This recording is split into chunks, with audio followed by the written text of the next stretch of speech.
Good afternoon. My name's Taylor McKnight. I'm going to be your nurse practitioner today. I'm going to be doing a brief abdominal and neurological assessment. Is that okay? Yeah. Ideally, we would like to have the patient undressed, but for these purposes, we're not going to. I'll be inspecting the skin and the contour of the abdomen while both the patient was lying down and sitting. The skin should be intact and there should be no evidence of any rashes. Also, the abdomen should not be distended or appear to be acidic. I'm also looking for peristalsis or any pulsations. There are none visible. Okay, so first I'm going to auscultate all 4 quadrants of the abdomen with my stethoscope. I'm just going to breathe normally. We'd be listening for a full minute in each of the 4 quadrants to ensure active bowel sounds.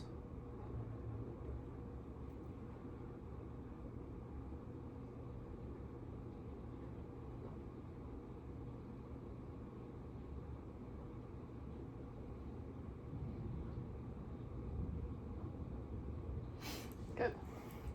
So there are bowel sounds active in all 4 quadrants. Next, I'm going to flip to the bell of the stethoscope and auscultate for bruits over the aorta, renal arteries, iliac arteries, and femoral arteries. Starting with the aorta.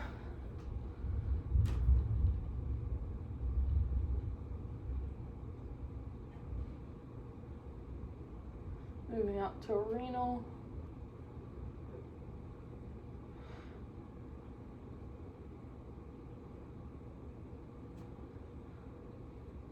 Iliac.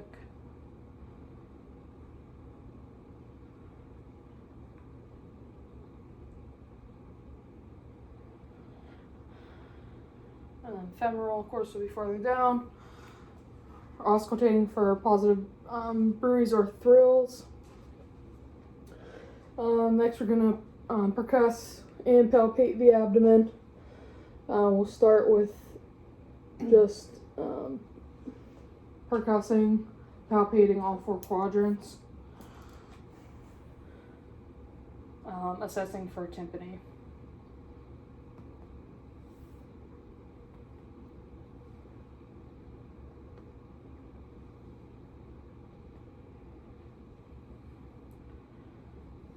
Any pain or tenderness while I'm pressing on the abdomen?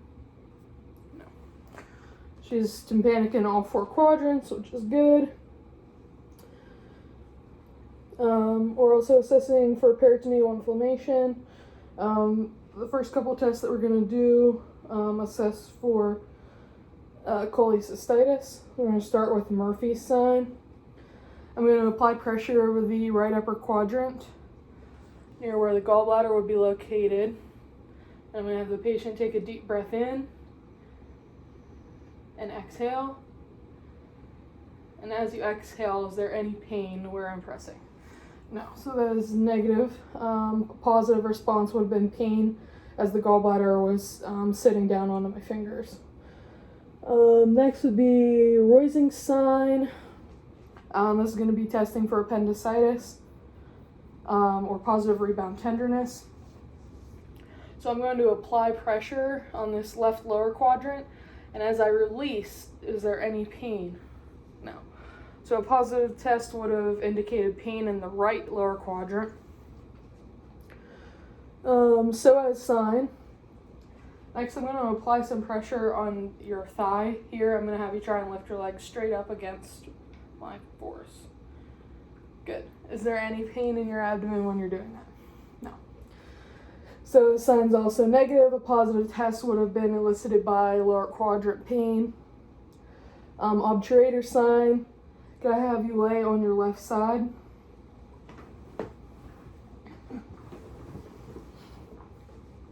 We're going to bring this knee towards your chest. And I'm just going to rotate your hip with internal rotation. Any pain in your lower abdominal quadrants with that? No. So that's again a negative test. Okay, you can relax. And go back to your back. Positive test would have elicited pain in the lower quadrants again. Cutaneous hyperesthesia. While I was palpating all 4 quadrants earlier, she didn't note to be hypersensitive in any area of the abdomen, so it's also a negative test.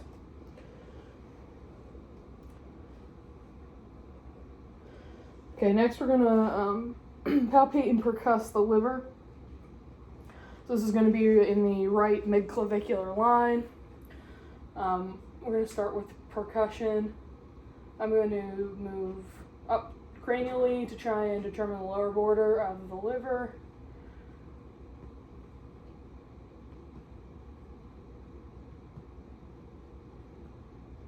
And then down to try and find the upper portion.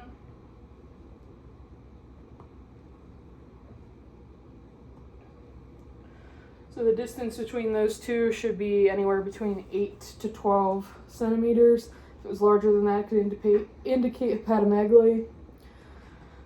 Palpating the liver in that region, you have any pain? What about in the tail? Okay. Next, we're going to do the spleen and assess for splenomegaly. This is going to be in the left mid-axillary line, assessing for tympany again. Just going to feel, is there any pain or pressure? No. As far as percussion, I'm going to have the patient take a deep breath in and sort of do the same thing. Good. And there's no change or dullness noted, so obviously not because this patient doesn't have any splenomegaly. The last thing here we're going to do with your abdomen is palpating the width of your aorta.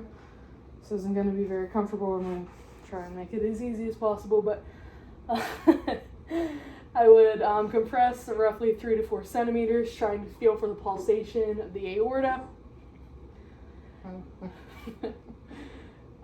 Once I found the point of the strongest pulsation, I would start moving my hands outward laterally to try and determine the lateral borders of the aorta.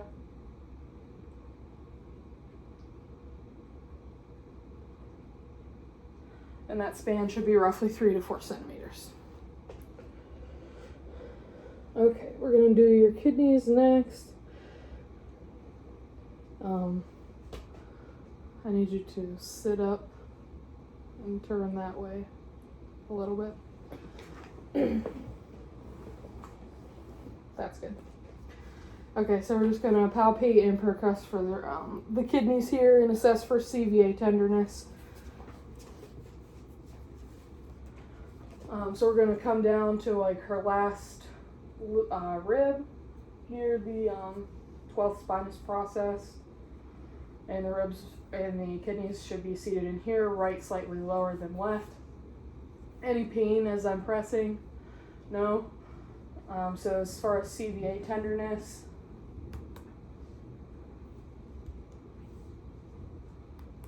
that will be a negative test as well. Any pain with that? No. Okay, good.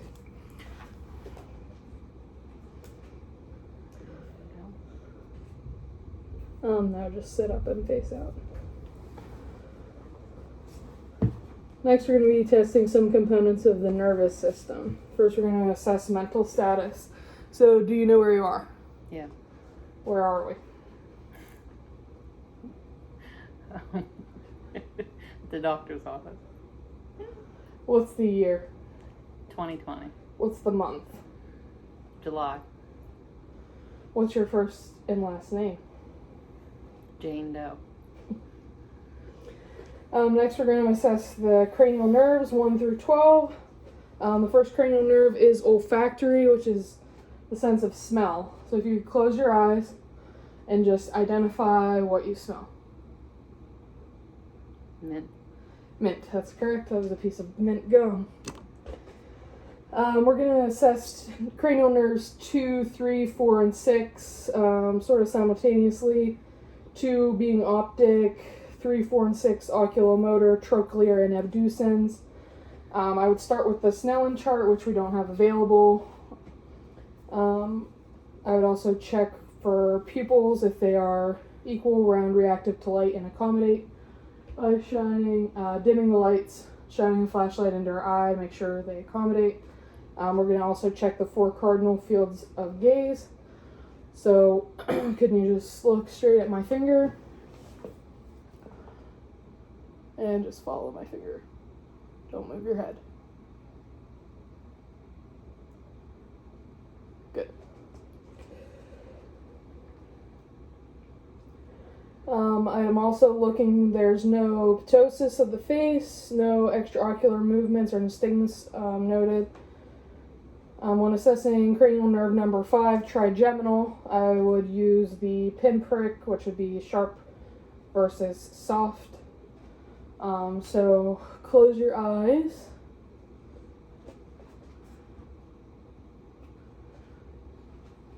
So I need you to tell me if you can differentiate whether this is sharp or dull. Sharp or dull?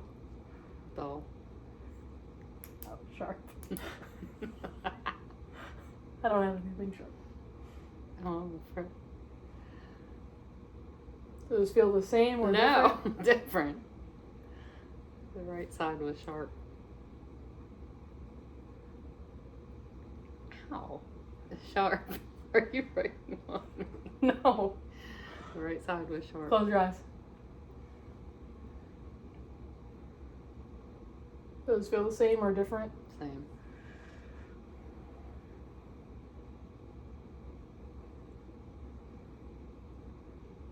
Same.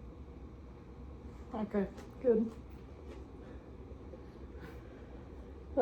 For cranial nerve number 7, facial, I'm going to have the patient smile. Show me all your teeth. Good. You raise your eyebrows up. Can you grimace? Good. Can you stick your tongue out? Good. Everything appears symmetrical. I'm testing your corneal blink reflex, which is intact. Nerve number 8, vestibulocochlear, I would test with the Winnie and Ryan test, utilizing the tuning fork.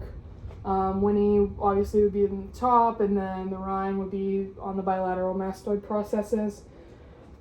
Here we're going to occlude one of the ears. So if you could close this ear. I'm going to whisper something in this ear. Can you tell me what it is? Ball. Same thing with the other ear.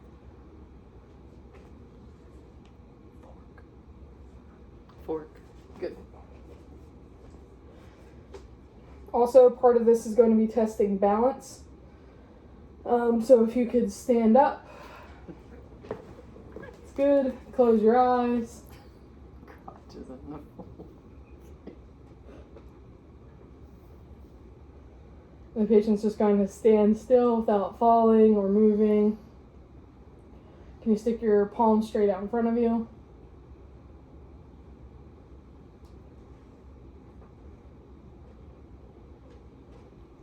Okay, good. You can go ahead and sit down. That's fine.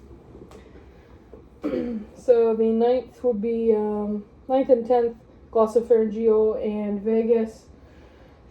I'm going to have you open up your mouth and say, ah. I'm going to be inspecting for palatal symmetry, that the uvula doesn't deviate. Good. I would also test the gag reflex at this point, but we're not going to do that. For cranial nerve 11, spinal accessory, we're going to test some of the muscles against resistance.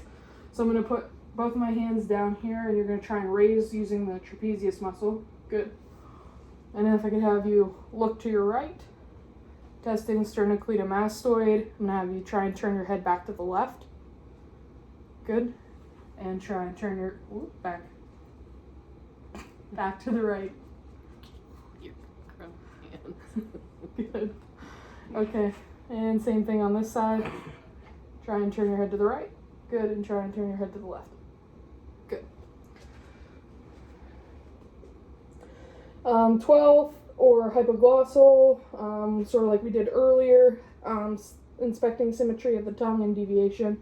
You stick your tongue straight out. Good. Can you move it to the left and then the right? Good. As far as motor and system, I would have been assessing muscle bulk, tone, and strength.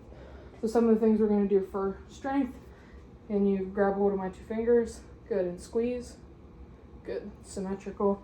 And push down on my 2 hands, good, try and raise your hands up over your head, good. I would do the same thing with the pedals. The feet would be plantar and dorsiflexion, as well as internal and external rotation against resistance. I would also test gait and stance, which we sort of saw when she was standing earlier. Your sensation of light and sharp touch was acceptable when we did trigeminal nerve.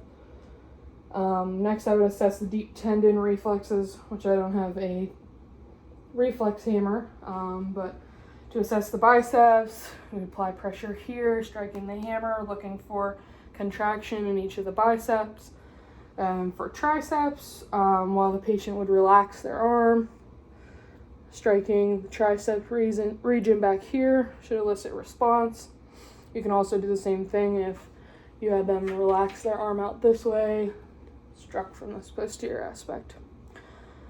As far as the feet, with the feet dangling, striking the Achilles tendon would elicit response, and then the patellar tendon, obviously while the legs were relaxed, to try and elicit response of vastus medialis, the quadriceps muscle. That concludes my exam. Thank you for your participation.